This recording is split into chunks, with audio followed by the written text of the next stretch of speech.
Урматтуу мусулман бир тууган, жакшы сөз жан эритет, жаман сөз жан кейтет демекчи. Төмөнкү 5 түрдүү мамиле баланын ички дүйнөсүн талкалап, келечекке болгон үмүтүн жок кылат. Эң биринчиси ата-эненин өз арада бири-бири менен ынтымаксыздыкта болуусу. Тактап айтканда, дайыма уруш, жаңжал, бири-бири менен чырдашып аткан, бири-бири менен касташып аткан, ата-энесин ошондой мамиледе көргөн баланын келечекке болгон үмүтү азайып, баланын ички дүйнөсү талкаланат. Экинчи катачылык бул балага салыштыруу. Ачыкта айтканда, сенин бир тууган сага караганда жакшыраак, сен өзүң досторуңду карабайсыңбы? Досторуң алдыга кетип калган, ал сен болсо дагы эле ушул жерде жүрөсүң, дагы эле сабактарың начар, дагы эле алар жеткен ийгиликке жетпей жатасың деп баланы кемсинтиштик. Ушундай кылуу менен баланын ички дүйнөсүндө жаракат пайда болот, өмүр бою өчпөй турган бир чекит пайда болот да.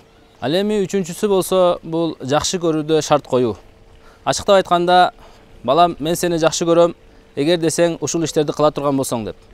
Натыйжада бала ата-энем мени жөндөн эле жакшы көрбөйт, балким мен ата-энемдин жакшы көрүүсү үчүн көп нерселерди кылышым керек деп туруп, өзүнү керексиз адам деп түшүнүп калат. Жашоого алып келе турган негизги эрежелердин дагы бириси күнүмдүк турмушта керектелүү үчүн нерселерди жеке сезимдерден өзүнчө бөлүп коюу керек.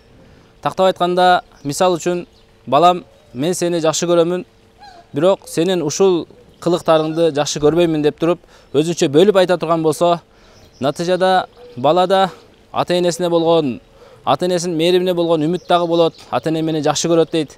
Анан ошол кайсыл катачылыкты кылып аткан болсо, ал катачылыктан кайтуу дагы балага жеңил болот.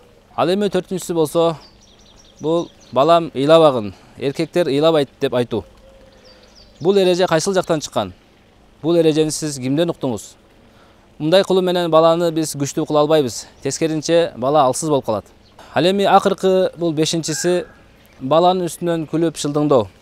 Бала кандайдыр бир ишти кыла албай калса, кандай бир катачылык кетире турган болсо, анын үстүнөн күлө турган болсо, шылдыңдай турган болсо, бала натыйжада өзүнү жардамсыз сезип, ички дүйнөсү бузулат. Тескеринче бала бир иш кылып жатып, кандайдыр бир ката кетире турган болсо, балам, сен жакшы аракет кылып жатасың, бирок бул иштин кылуу жол жобосу мындай деп туруп багыт берип кое турган болсоңуз, баланын келечекте чечим кабыл алып, иштерди кылып кетүү жөндөмү дагы алдыга өсөт. Андыктан, урматтуу мусулман бир тууган, жогорудагы айтылган катачылыктардан толук сактанып, балдарыбыздын келечегине, балдарыбыздын тарбиясына толук көңүл буруп, бизден эч бир катачылык кетпегенге аракет кылайлы.